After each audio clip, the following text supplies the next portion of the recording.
একদিন রাতে আমি ফেসবুকে স্ক্রল করছিলাম। একটা লোক আমাকে টেক্সট করে বলল, "কী ব্যাপার? এত রাতে জেগে আছেন কেন?" আমি কোনো রিপ্লাই করলাম না।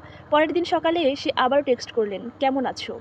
এরপরে আমি রিপ্লাই দিলাম। টুকটাক আমাদের সাথে কথা হতে, হতে বন্ধুত্ব হয়ে গেল। বেশ ভালোই যাচ্ছিল। তারও কয়েক মাস পর সে আমাকে জানালো সে আমাকে পছন্দ করে। যেহেতু তার সাথে আমার খুব ভালো একটা বন্ধুত্ব হয়ে গিয়েছে, আমি তখনও তার সাথে কথা বলতেছিলাম। একটা সময় পর আমিও তাকে ভালোবেসে ফেললাম।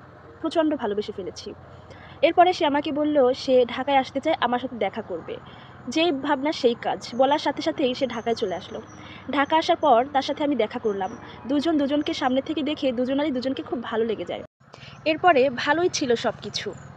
হঠাৎ করে সে আমাকে জানালো সে বিয়ে করতে চায়। তখন আমি তার কাছে কিছুটা সময় চাইলাম। যেহেতু আমি ছিলাম আমার পরিবারের সবথেকে বড়। আমার মাথার উপরে অনেক মানুষের দায়িত্ব। আমি তাকে এটা বলার চেষ্টা করেছিলাম। কিন্তু সে কোনোভাবেই আমার কথা রাখতে পারতেছিল না। মানে সে এক প্রকার পাগল হয়ে যাচ্ছিল বিয়ে করার জন্য। সে আমাকে বিভিন্ন হুমকি দিচ্ছিল। মানে সে সুইসাইড করবে, সে হাত কেটে ফেলবে। দেন তার কথায় আমি রাজি হলাম এবং তাকে কন্ডিশন দিলাম যে, "ঠিক আছে আমরা বিয়ে করব। কিন্তু তুমি এখন এই মুহূর্তে কাউকে বইলো না। আমি যখন বলব দেন তুমি সবাইকে বইলো।" সে রাজি হলো। এরপরে আমরা বিয়ে করলাম। বিয়ের পর আমরা কিন্তু কোনো বাসা নিয়ে থাকছি না। আমরা মাঝে, মাঝে হোটেলে গিয়ে থাকছিলাম। আমাদের বিয়ের পর সে ঢাকায় থাকতে শুরু করে আর তার পরিবারের মানুষদেরকে জানায় যে সে ঢাকায় জব করতেছে। আসলে কিন্তু সে ঢাকায় কিছুই করতেছিল না। এভাবেই যাচ্ছিল। তো এরকম হোটেলে, হোটেলে গিয়ে থাকা আমার ভালো লাগছিল না। তাকে আমি বলি যে, "ঠিক আছে, আমরা যেহেতু বিয়ে করে ফেলছি, তুমি তোমার বাসায় জানাও। তোমার বাবা-মায়ের সাথেই গিয়ে আমি থাকি।" দেন সে আমাকে বলল যে, না, তাকে একটু সময় দিতে। আমি বললাম, "কী ব্যাপার? সময় তো আমি চাইছিলাম। তুমি তো বিয়ে করার জন্য পাগল হয়ে গেছিলা। এখন তুমি আমার কাছে সময় চাইতেছো?" পরে সে বলল যে, হ্যাঁ, তার একটা চাকরি হওয়ার অপেক্ষা। তার চাকরি হয়ে গেলে সে বিষয়টা সবাইকে জানিয়ে দিবে। পরে আমি বলছি যে, "আচ্ছা ঠিক আছে।" তো এভাবেই আমরা থাকছিলাম। এর মধ্যে এক রাতে আমি ঘুমিয়ে পড়ছিলাম। তো তখন আমার হোয়াটসঅ্যাপে একটা নাম্বার থেকে একটা টেক্সট আসে। একটা ছেলে আমাকে লিখেছিল, "তোমাকে আমার খুব ভালো লাগে।" তো আমি কিন্তু ছেলেটাকে চিনিও না। কিভাবে কি হইছে আমি জানি না। তো তখন আমার হাসব্যান্ড আমার ফোন থেকে ওই ছেলেকে রিপ্লাই করছিল, "তুমি কি আমার সাথে দেখা করতে চাও?" ইভেন সে খুব বাজে, বাজে ইঙ্গিত করে ওই ছেলের সাথে কথা বলতেছিল, চ্যাটিং করতেছিল। দেন আমার হাসব্যান্ড নিজে থেকে ওই ছেলেকে সেক্স করার অফার দিয়েছিল। তো একটা মেয়ের পক্ষ থেকে যদি সেক্সের অফার আসে তাহলে তো যেকোনো ছেলেই রাজি হয়ে যাবে, তাই না? এরপর আমি যখন সকালে ঘুম থেকে উঠলাম, কোনো কিছু বুঝে ওঠার আগেই আমার হাসব্যান্ড আমাকে লাথি দিয়ে খাট থেকে ফেলে দিল। এরপরে সে আমাকে বলল যে এরকম একটা ছেলে আমাকে কিভাবে নক দেয়, সে কিভাবে নাম্বার পায়, আমি তাকে চিনি কিনা। পরে আমি তাকে বললাম, "আমি যেহেতু অনলাইনে কাজ করি, আমার নাম্বার তো অনেকের কাছে থাকতেই পারে।" তো সে আমাকে অনেক বেশি বকাবকি করছিল, আমি তখন চুপচাপ ছিলাম। তো এর মধ্যে সে হচ্ছে আমাকে সবসময় গালিগালাজ করতো, বলতো আমি প্রস্টিটিউট, মানে আমি কেন কাজ করি এই সেই। কিন্তু আমার কথা হচ্ছে আমি হচ্ছে আমার পরিবারের সবার বড়। আমার মাথার উপরে অনেক দায়িত্ব। আমি যদি কাজ না করি তাহলে আমার বাসার মানুষকে না খেয়ে থাকতে হবে, এরকম অবস্থা। তো তবুও আমি তার গালাগালি সহ্য করতাম। সহ্য করতে, করতে এমন পর্যায়ে চলে গেল যে সে আমাকে প্রস্টিটিউট ছাড়া ডাকছেই না। দেন একটা সময় পর আমিও তাকে খুব বাজে ভাষায় একটা গালি দিয়ে বসলাম। সবসময় তো চুপ থাকা যায় না, চুপ থাকতে পারি নাই আমি। এভাবেই আমাদের মধ্যে ঝামেলা চলতে থাকে। একদিন আমাকে সে দেয়ালের উপরে এমন জোরে ধাক্কা মারে যে আমার মাথার এখান থেকে রক্তের বন্যা বয়ে যাচ্ছিল। আমি কান্না করছিলাম, বাট আমার কান্নায় তার মোটেও খারাপ লাগা কাজ করছিল না। সে আমাকে অনেক গালাগালি করতেছিল, বলতেছিল, "নাটক বাদ দাও। এখন থেকে তোমার মাথায় এরকম রক্ত ঝরবে।" এই সেই, মানে অনেক খারাপ, খারাপ কথা বলত।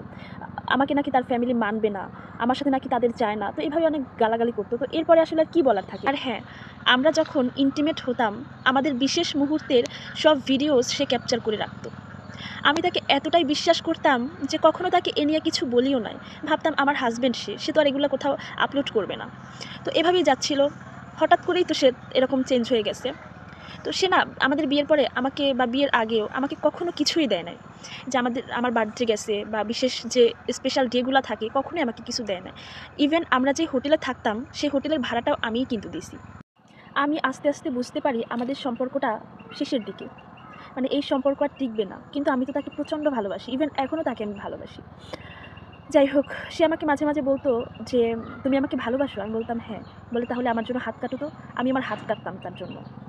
তো সেই সব কিছু সে তার ফোনে ভিডিও করে রাখতো। আমার সব কিছু তার কাছে ভিডিও আছে। আমরা একসাথে থাকতাম, যা করতাম সব কিছু সে ভিডিও করে রাখতো। একদিন সে আমার গলার উপরে পাড়া দিয়ে ধরে রাখছিল।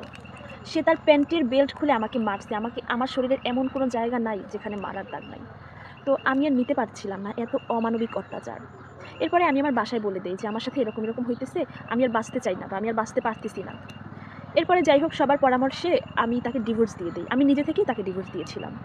আমাদের ডিভোর্সের পর আমি আমার হাত কাটি, খুব খারাপ অবস্থা হয়ে যায় আমার হাতের। তো যেই জিনিসগুলো আমি পছন্দ করতাম না, আমি আস্তে আস্তে সেগুলোই করতেছিলাম। এরপরে সে আবার আমার কাছে এসে বলতেছে যে সে আমাকে ভালোবাসে, তাকে যেন আমি মাফ করে দিই। আমি তাকে এতটাই বিশ্বাস করি যে ডিভোর্সের পর তাকে আমি মাফ করে দিই, আমরা আবার একসাথে থাকতে শুরু করি, আমাদের মধ্যে একটা হারাম সম্পর্ক হয়ে যায়। তো আমি আর এভাবে আমাদের হারাম সম্পর্কটা ক্যারি করতে চাচ্ছিলাম না।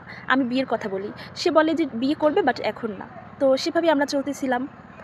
তো হঠাৎ করে এর মাঝে আমি এই বলব না যে সে তখন আমাকে খুব ভালোবাসতো, তখনও খুব নির্যাতন করতো, কিন্তু আবার সে হচ্ছে আমার কাছে মাফ চাইতো, আমি মাফ করে দিতাম। তো একদিন হঠাৎ করে আমাকে বলে 10,000 টাকা দিতে তাকে। আমি খুব সাধারণ একটা মেয়ে, কোথায় পাবো 10,000 টাকা? সে আমাকে তখন বলে যে অন্য কারো সাথে আমি শুয়ে হলেও তাকে যেন টাকা এনে দেই। তার মুখে এরকম কথা শুনে আমার মাথায় আকাশ ভেঙে পড়ল। আমি কাকে বিয়ে করলাম, কাকে ভালোবাসলাম? এখন আর আমি তাকে চাই না। আমার সাথে কেন সে এরকম করলো? আমি খুব ভালো ছিলাম। ডিভোর্সের পর মেয়েটা যতই ভালো থাকুক, মেয়েটার নামেই কিন্তু অনেক বদনাম হয়। আমি এই কলঙ্কটা আমার গায়ে লাগাতে চাইছিলাম না। সেই জন্য লাস্ট পর্যন্ত এত চেষ্টা করলাম। কি হলো আমার জীবনটা? এখন আমি এভাবেই থাকতে চাই, এভাবেই আমি ভালো আছি। আমি আর নতুন করে কোনো সম্পর্কে জড়াবো না, বিয়ে করব না। আমি এভাবেই আমার জীবনটা পার করতে চাই। সো ভিউয়ার্স, আজকে এরকমই একটা গল্প শুনলাম এক আপুর নিজের মুখ থেকে। তো যাই হোক, ভালো থাকবেন আপনারা সবাই। আপুটির জন্য সবাই দোয়া করবেন। দেখা হচ্ছে নেক্সট কোনো ভিডিওতে। আসসালামু আলাইকুম, আল্লাহ হাফেজ। ধন্যবাদ সবাইকে।